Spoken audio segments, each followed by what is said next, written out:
So welcome to the new Competere Policy for Sustainable Development webinar. And thank you to joining the Sustainable Nutrition Platform webinar. And I'm Pietro Paganini, and I'm here in Brussels. So good afternoon to everyone here in Europe. Good morning if you are in America, South, Center, or North of America. We have people following from the United States and from the Central America, and that's a great honor to have you here. And good evening to the one that are in Asia. And we have a lot of people from Asia, Indonesia, Malaysia, Thailand, India. So we have a great group of people always joining and following us. Welcome. Don't forget, this is a recorded event, so you will have the video online later on today or tomorrow, and you have short video clips of the talks that we would be giving. I'm in Brussels, and as I said, this is an exciting time to be in Brussels because a lot of things are going on.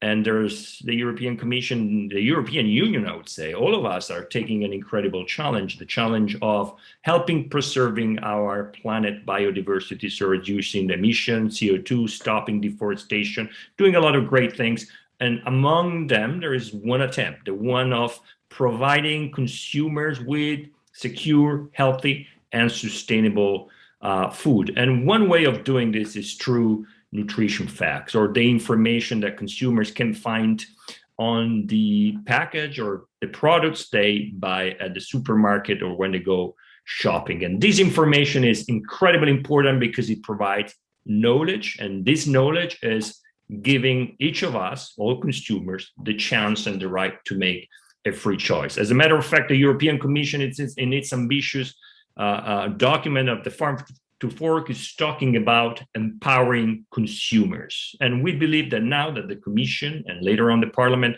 are reviewing some of the regulation that regard the so-called front of pack labeling schemes, are considering the fact that we want to empower consumers and we want to ensure and protect the freedom of choice of each of us. But of course, freedom of choice means we need information, we need fair information, we need transparent information.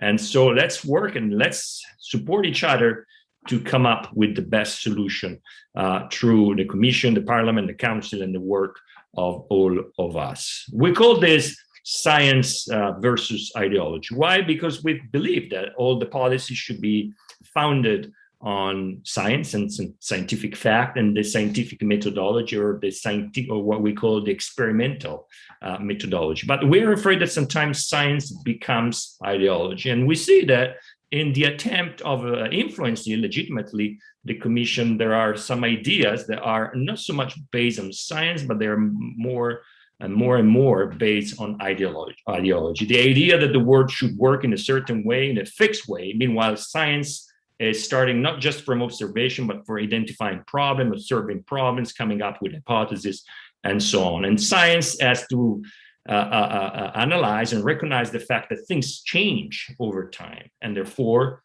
the solution of science change, and policy does the same. Policy have to change because things around us change. So in the past, we have been talking on the front of pack, and we have done it from a policy perspective, and we invited a lot of policymakers and representatives of the institutions, NGOs, representatives of the industry, and so on.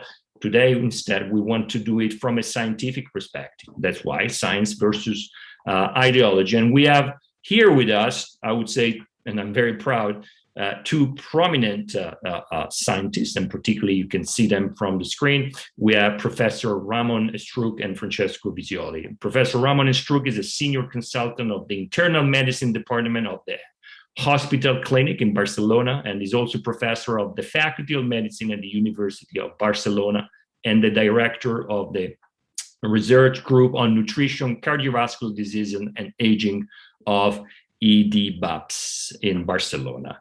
And he has published more than 600 papers, that's a lot of work, professor, in high impact journals. And in the years 18, 19, 20, and 21 of the 2000, has been named one of the most influential scientists in the world. Highly cited research by the Clarivate Analytics, and is in H index is at 0.86. Instead, Professor Visioli, who has already been one of our guests in the past when we discussed the impact of saturated fats and sugar, Professor Visioli works at the Department of Molecular Medicine of the University of Padova, where he teaches human nutrition. And according to the recent Stanford ranking, he is the top Italian researcher in nutrition and dietetics. So I would say I'm very proud and delighted to have you here. Ramon, I would start with you if you agree. I know you have some slides, so let me pull up your slides. Okay, and I just like to remind to everybody that our webinar are some so-called smart brevity. We want to stay at least within the hour and not later than the hour. Let's see if I'm able to expand your presentation. Here it is. Professor, it's yours. Thank you very much for the introduction and to allow me to participate in this webinar, because we're really worried about what happens with diet and health and what happens with of the healthiest dietary pattern that is Mediterranean diet. So we want to talk about the need of fraud labeling for foods based in scientific evidence like Mediterranean diet has been done. Next slide, please. We know that nutrition is really a passion, but also is a confusion. It's so many papers, so many ideas, so many words on this relationship between diet and nutrition that we need something to clarify. And we believe that scientific needs the trials, very good trials, in order to answer the question. So science has to help us to put light in this relationship between nutrition and health. And this is what I want to talk on this topic, because we think that Nutriscore needs more evidence, scientific evidence, in order to have really a real tool to help us to choose what is the best food for our lives. Next slide, please.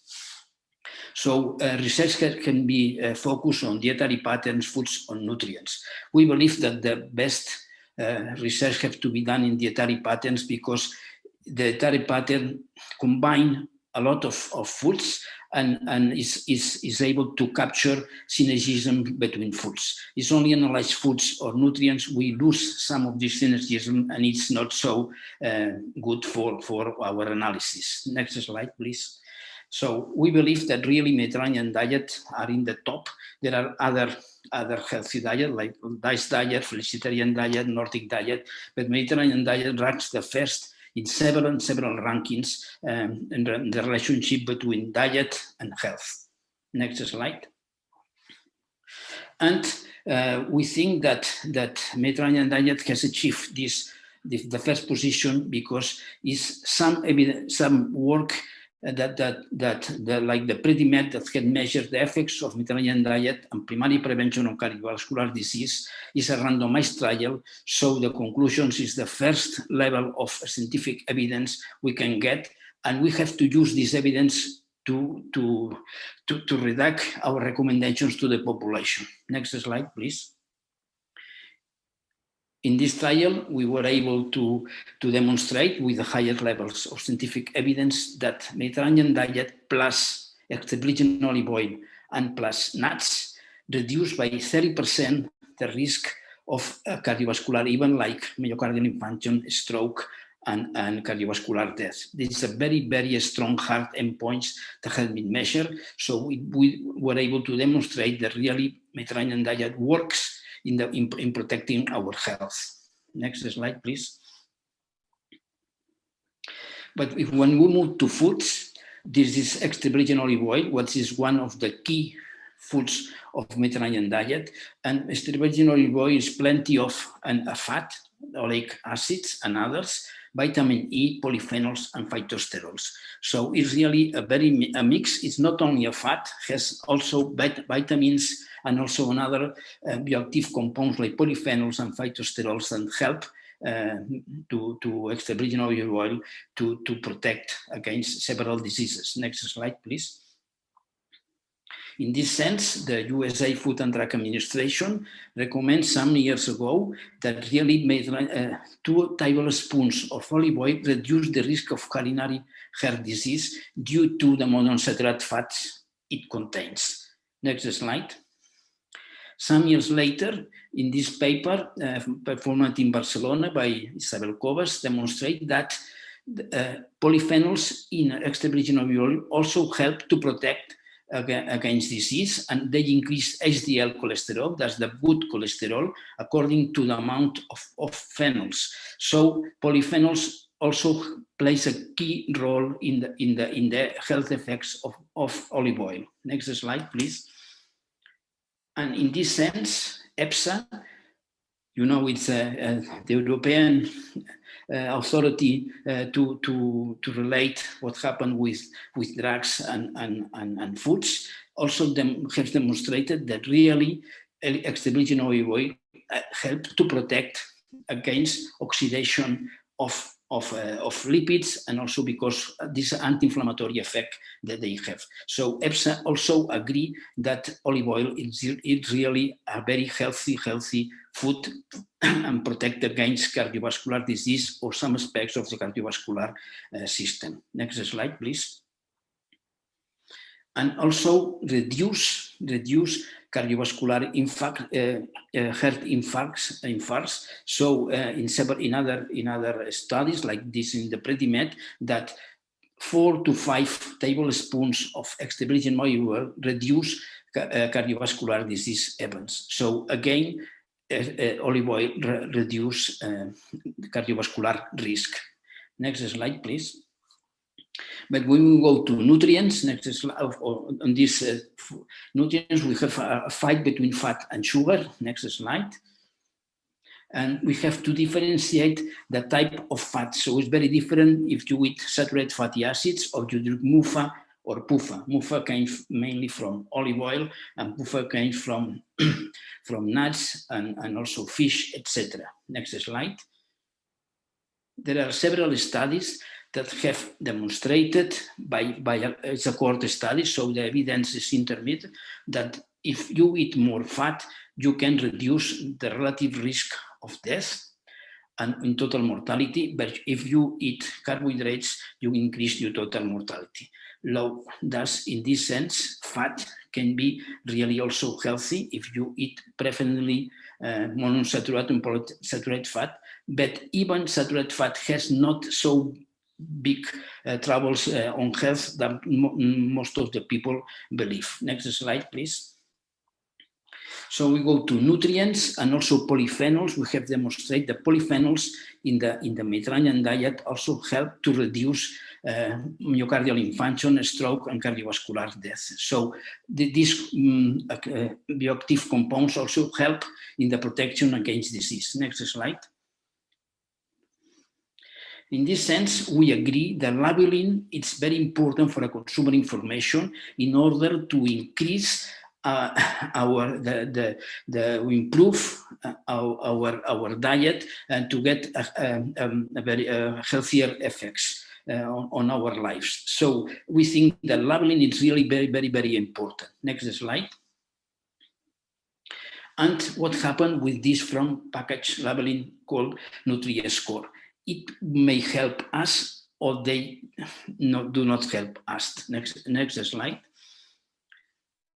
When we look at what happened with Nutriscore, we're very astonished when we saw that some product, really healthy product, I have told, olive oil has a D and Coca-Cola Zero has a B. So this for us was really unbelievable. Next slide, please. In this sense, we know that maybe there are different types of olive oil, but olive oil is healthy, has to start with an A, not with a C. So that maybe the algorithm used in the Nutriscore doesn't work really in Mediterranean countries when we have plenty of olive oil in our diet. Next slide, please. So we really realized that Nutriscore has a lot of problems. he mixed the negative effects of energy, sugar, saturated fat, and salt with positive aspects, but the proportion of each compound really is very, very different, and the final result is not really help us. This is a mix of energy, food, and nutrients. Doesn't evaluate the quality of proteins, the quality of fat, and also the quality of carbohydrates. This is important. Another important issue is they don't take into account the high density of nutrients in minerals and vitamins or some foods, and some bioactive compounds, like I've mentioned, like polyphenols. And this is another important issue, is it does not take into account the degree of processing. But for me, the problem really is that we don't have really very well-performed scientific studies in order to demonstrate that this score really works or not. Next slide, please. In this sense, you can see that this ultra-processed food has an A in the market. This for us is really unbelievable, because there is some evidence, next slide, that the association of ultra-processed foods and mortality, if you eat more ultra-processed foods, increase mortality than you eat not ultra-processed foods. In this study, it's a cohort study performed in Spain, the some prospective cohort study. Next slide.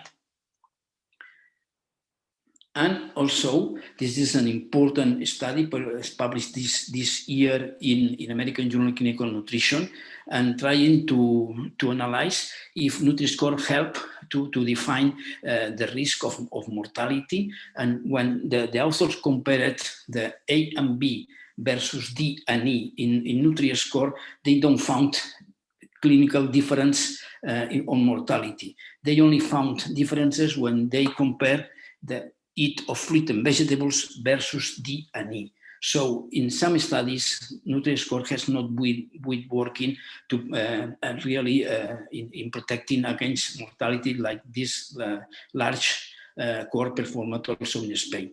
Next slide, please. So in conclusion, we think that Nutriscore should not replace nutritional education campaigns in a school, health center, etc. We need front and package nutrition labeling based in scientific studies. And it has to highlight that there are some nutrients that are critical for health that should to be taken when we are performing a labeling for foods. It considered the essential value of vitamins, minerals, and also other bioactive compounds.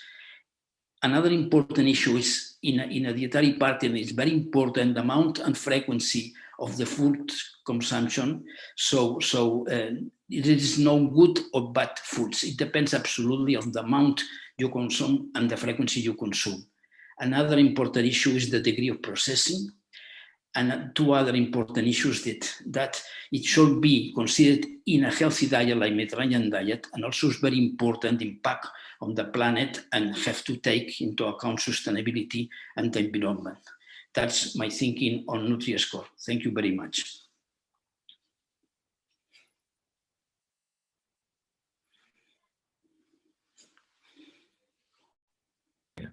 Thank you so much, Professor, for your presentation and your points, and particularly because you put the attention from the very beginning to the dietary pattern. So you said it's not just a matter of nutrients and it's not just a matter of food, but there is something more. And also thank you for highlighting the value of the Mediterranean diets and all the aspects, and also for pointing out that saturated fats, and this is what the most recent studies are showing, saturated fats are not to be considered so negative as we believe for the past years. But let me move very quickly to Professor Visioli and Professor Ramon Estruch. Thank you so much. There was a lot of information. That's why I like to remind to our big audience that what they say is that no one dresses a salad with Coca-Cola. Everyone uses oil. And so it does not make any sense to compare food items from different categories. Do consumers know that? Do consumers understand this? I doubt it. This is the latest example, Roquefort, produced in France, of course. It's a great cheese, an excellent cheese. I love Roquefort. And so producers of Roquefort, they say, wait a minute, because it's salty, it's very fat, of course it's cheese. So in theory, Roquefort would like to do not have a label. Same thing with olive oil. So we are just showing just few examples, but I think trying to defend the small products like olive oil, like Roquefort, like ham, for example, does not really make much sense. We should talk about science and not individual products. Examples. How can we apply Nutriscore in real world? This is an interesting, I think, a very interesting paper that came out last year. If you compare the same label or the same nutritional profile labels from different products, you would eventually find out that the metabolic effects of eating one thing or the other one is very different. For example, these two products have very comparable labels, but then metabolic effects are very different. Why? Because these two products, for example, eggs and peanuts, or in this case, cashews, have the same, more or less the same amount of protein, the same protein composition. They will likely have the same label, but the metabolic effects are very different. One thing is you eat eggs, one thing you eat cashews, even though they have the same label. So if you go to the supermarket, you will not be able to distinguish which one is better than the other one. Other issues, I'm just trying to summarize everything in a table. Again, the Nutriscore on the left-hand side focuses on just one food, one nutrient. Most nutrition experts think of the global diet. It's the Nutriscore and every label for the time being focuses on noxious foods, on unhealthy foods, while we should propose positive nutrition, tell people to eat more fruit, more vegetable, more fiber, instead of bashing them for eating too much fat and sugar. Again, as we just said, the Nutri-Score is per 100 grams, not for a portion, not for a real life. What else? Plenty of things. Olive oil, no distinction. Extra virgin olive oil is better than plain olive oil. Omega-3 are not taken into account into the Nutri-Score algorithm. Omega-6 are not taken into account. Saturates. Are saturates bad for your health? Probably not. I mean, you should eat more unsaturated fat. But if you eat some cheese and milk, there's no scientific evidence that drinking milk or eating cheese or yogurt is bad for your health. No scientific evidence. So, pay attention. And then when you go to the supermarket, so if you interview people, they will tell you that they will only buy green labels from Nutri-Score or any other kind of front of pack. But when you go to the supermarket, this is an interesting study performed by the group of Pierre Chandon. Pierre Chandon is professor of nutritional marketing, something like that, at INSEAD. It's the most important business school in the world. It is in Fontainebleau, Paris. And they did a real life study with 2 million labels, only nearly 2 million labels. And what they found is that people tell, oh yes, I will eat healthful food. Or when they go into the supermarket, in fact, the effect size is very, very small, much smaller. The effect size was 17 times smaller than that found in laboratory studies. And the effect on diet is only a 2.5% improvement. So the real effect in real life of a label like the Nutri-Score is much smaller than what we think. And again, this is a paper we recently published in which we try to tell readers or tell scientists that it's better to focus on the whole nutrition, not just in single nutrients. So as Ramon just said, we must improve diets in Europe and worldwide. What you eat really influences your health to a certain degree. We need to educate consumers. We need to tell people what to eat and what to try to avoid, but we need to propose positive messages and not negative ones. And front of pack labels are a good idea because they are very, very quick messages.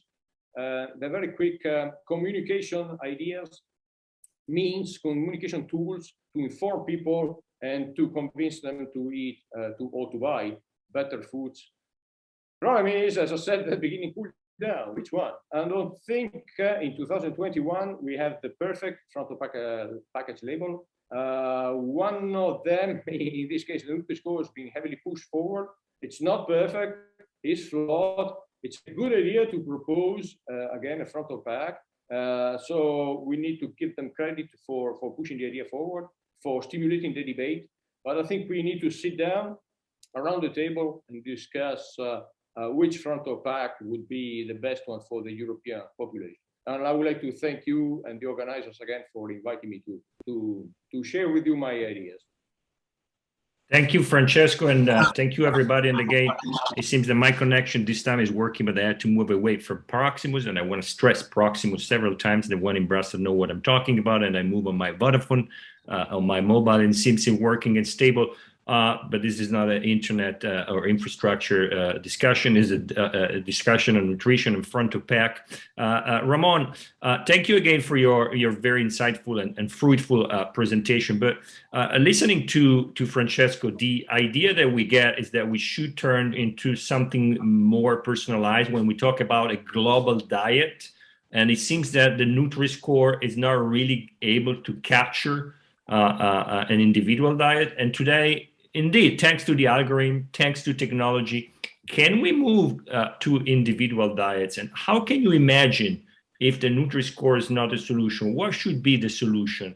And I want to expand the question as well, not to make your answer too much complicated, but do you think Europe should go for one single frontal package scheme, or each country, each region should go, independently, just to reflect the culture, the dietary culture, the nutrition culture, and so on?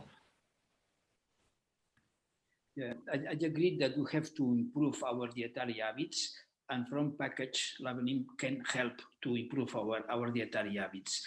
I agree with Francesco that Nutri-Score is not the best way to improve our dietary habits.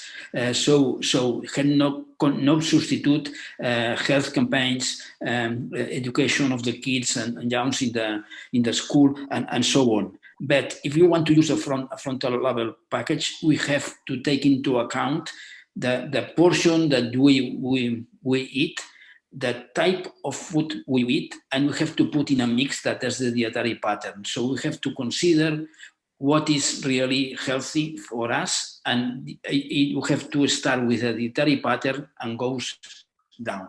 And so I understand that if you eat 100 milliliters a day of extra virgin olive oil, maybe it is too high. So I agree. So in the Predimed, the people use around 4 to 5 tablespoons, so 40 to 50 milliliters. But it's really important to put the olive oil on your food, not to drink in the morning. So you have to consider that the foods you are eating, it's a mix in your stomach. So in this reactor that is the stomach, it's very, very important, the synergisms between foods.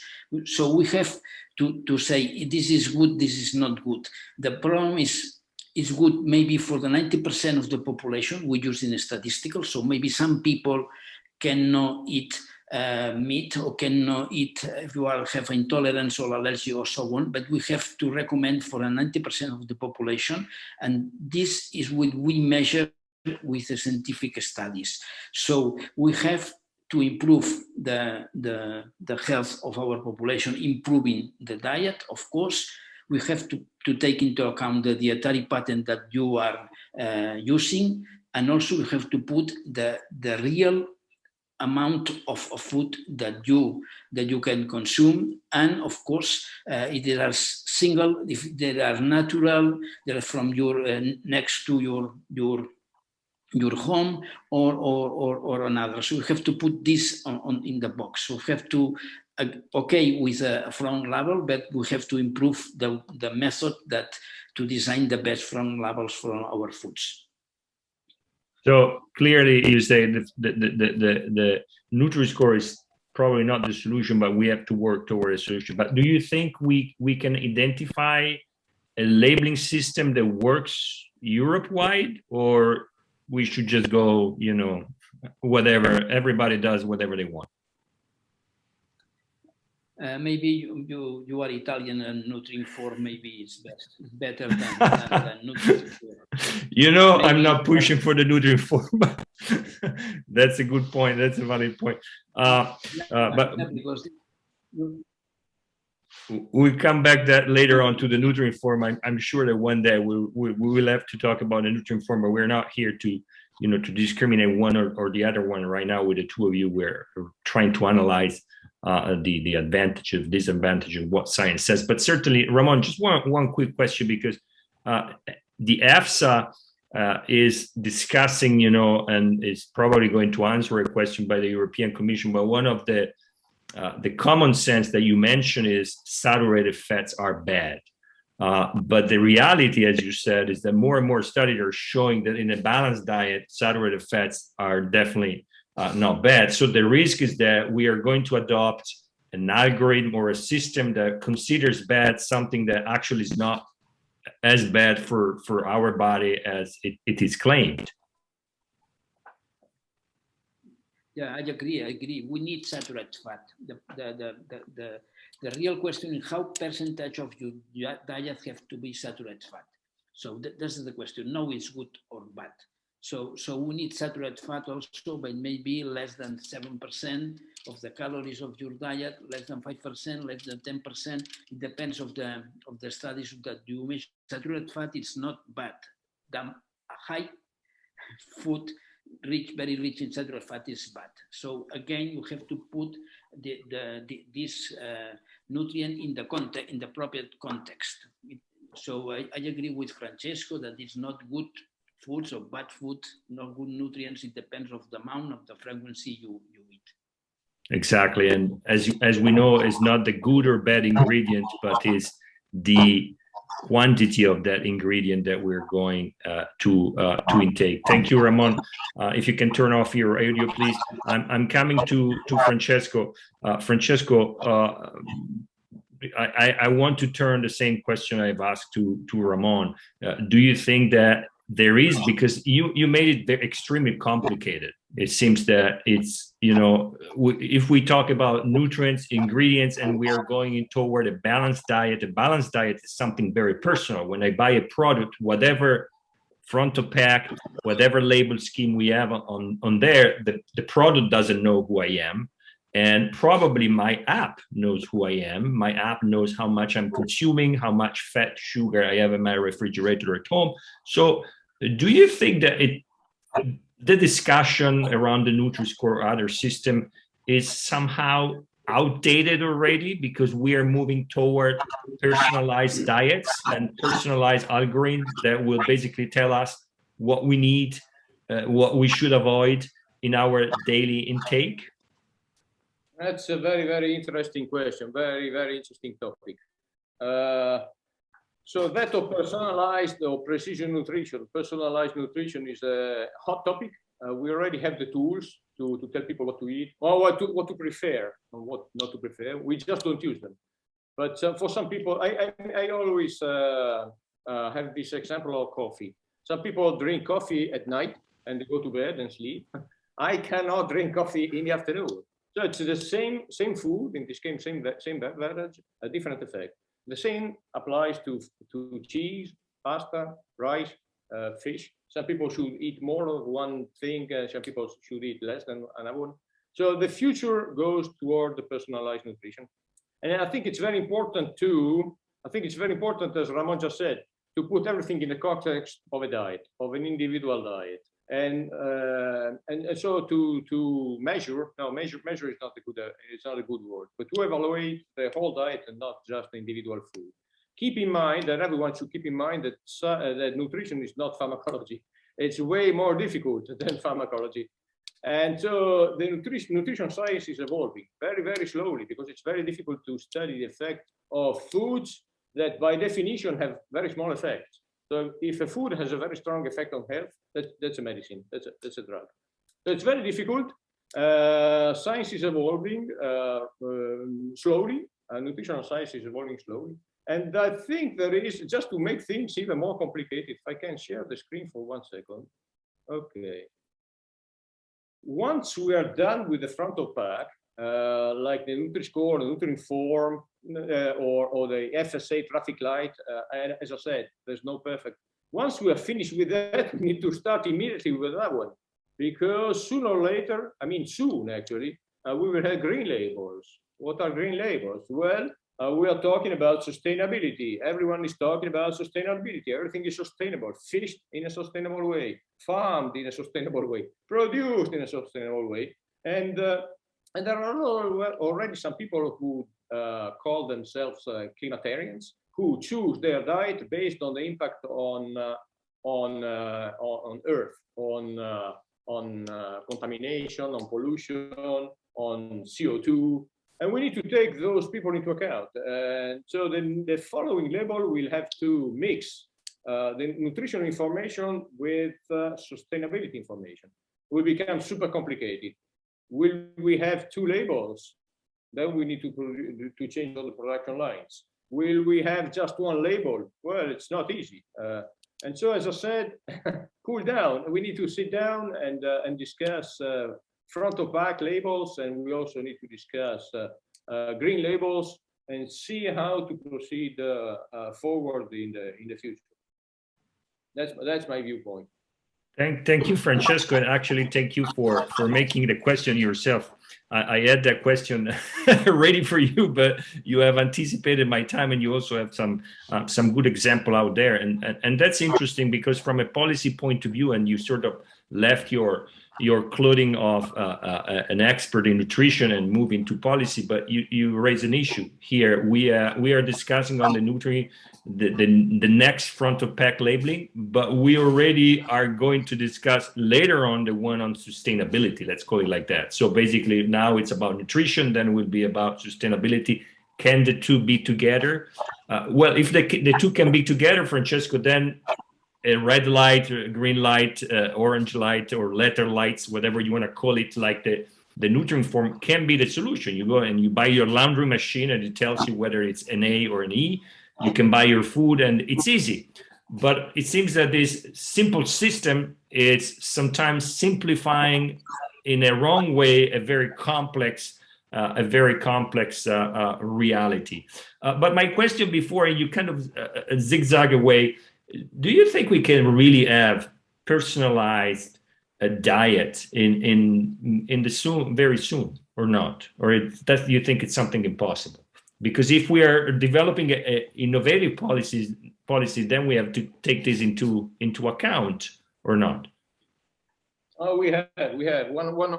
I also work in Madrid, as Ramon knows, at the IMDEA, Madrid Institute for Advanced Studies, and we do a lot of personalized nutrition there. So if you go there one day, I will take you to Madrid, and you will have we will just take some cells from inside your mouth, and by just analyzing your DNA, more or less, we can tell you which kind of food is better for your health and which kind of food you should limit. So the tools we have, it's very difficult to implement them because, again, nutrition is something very personal. It's not just like a drug that you take. Some foods you like, some foods you don't like. Some foods are very traditional, and if I tell you not to eat them, you might, I'm not sure. So, but yes, the path is paved, and I think personalized nutrition is already here. We just don't want to implement it, but we already have the tools, and maybe what we need is a bit of a push forward, but there's plenty of science behind it, plenty of international societies behind it.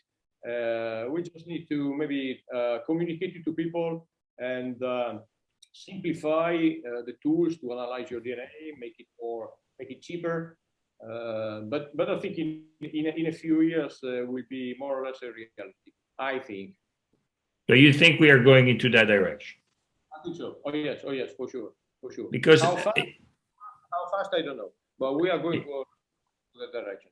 Because if I think about tech companies, the apps we have, the devices we wear, the famous wearable devices, they are moving already in that direction. So having something on a product, as you said, could be certainly misleading. I love eating some chocolate during my day, but I'm aware that chocolate as an impact on me, and I'm aware that I need to balance that with either other ingredients or nutrients, or with my daily, let's call it physical exercise that lately is not so very much exciting. But talking about physical exercising and education, Ramon, earlier you mentioned something about it, that this labeling system cannot replace education of kids and the education to nutrition.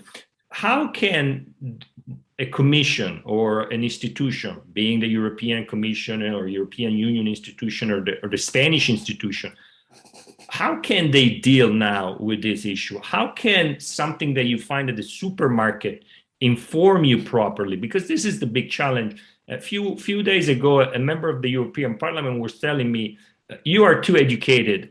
You know what you buy, but most of people don't. Now, I don't think I belong to that elite, of course. I just have some knowledge. I just search. I love listening to you guys, although you speak very complicated sometimes. But, I try to empower myself.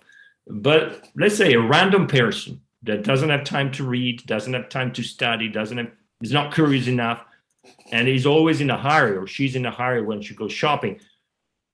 What can really help them? What can give them the right information that they transform into knowledge? And let's not talk about the nutrient form. I know you want to move me there, but I don't want to talk. Yeah, I agree. I agree that we need to improve the dietary habits of a segment of the population that just is in the middle. We have made a trial with pregnant women, and was unbelievable how bad the pregnant woman eat. So that's in some years ago was unbelievable, because the grandmother or the mother of this woman teach them. But nowadays it's unbelievable, and they have problems with the growth of the fetus and so on. So we need to start a campaign, a very big campaign, paid by the governments, to teach population, because maybe it's easy, not in the schools. Maybe it's easy for all people they go to the doctor but just the people who's in the middle age, we need campaigns from TV, radio, social networks, and so on. So this we have to fill this gap. But then we have to make sure, that's my fear, Ramon, is that the information is provided is really science-based information, because Francesco earlier said something about this climate people and the fact that they buy on the impact of the product, of the ingredient on the environment. And I personally support that. But we saw in the past, not even far away, in the past months and years, that people are buying products thinking that they are bio, natural, organic. And then the reality, if we look at their life cycle assessment, is much worse than other products that we think are bad. So isn't there the risk that if a government takes the chance to tell people what is good or bad, then we fall into ideology? Yeah. Governments only knows how to tax the product. That's the only way they use to promote or to avoid the consumption of alcohol and so on. But what I'm saying, that we have to be more clever and to teach the population with campaigns or so on, but not only taxes. We need to reach the people and to teach them. I don't know what is the best way, but we have to start to work on this issue. And thank you, Ramon, because you're doing, beside your 600 publication, you're doing a tremendous work. I've been reading your work in the past days, and it's really important. Sometimes I have to tell you, it's very complicated. So I think that the goal of governments and the goal of organizations like ours that are, non-profit, but privately funded organization and self-funded organization are trying to do is to popularize science. Sometimes it's very important to take complicated argument, complex argument, as Leonardo da Vinci was saying, and making them very simple without misleading, of course, consumers. But thank you very much, Ramon, and for being here with us. Francesco, do you think governments will have the strength, the power to provide fair and transparent information to consumers so that consumers are empowered and they can make the right choice. And now, because you have a conflict of interest, I knew what was Ramon Estruch, but do you think that the battery system could be an alternative to the Nutriscore? I think it could be an alternative. I think it could be an alternative. Again, I'm not sure it's a perfect system. And again, I don't think individual governments should act individually. I think we should sit together as a European Union, and even more, I think we should sit together as a United Nations and come up with not just a label, but a way to educate consumers, educate people, educate citizens on several issues: healthcare, diet, again, lifestyle in general. We did that with smoking, for example, and I don't see why we shouldn't do that for diet or physical exercise or relaxation or public transportation. Plenty of topics, you know. I don't think I'm against individual governments proposing one thing, not just the food label, but any kind of proposal to improve the welfare of their people. I think we should sit together to maybe start with the European Union because it's smaller, but eventually scale up to United Nations, include Asian countries. Sometimes we don't think about it, but Asian countries are way bigger than us, bigger than Europe. We cannot even compare, and they're growing very rapidly. Africa is growing super rapidly. And if we don't start with them, if we don't include them in the discussion, we might discuss among ourselves if cheese is better than olive oil or salt. But we need to incorporate and include the whole world, especially developing nations. We saw that with the COP26. When we discuss about CO2, we in Europe are ready to drive electric cars.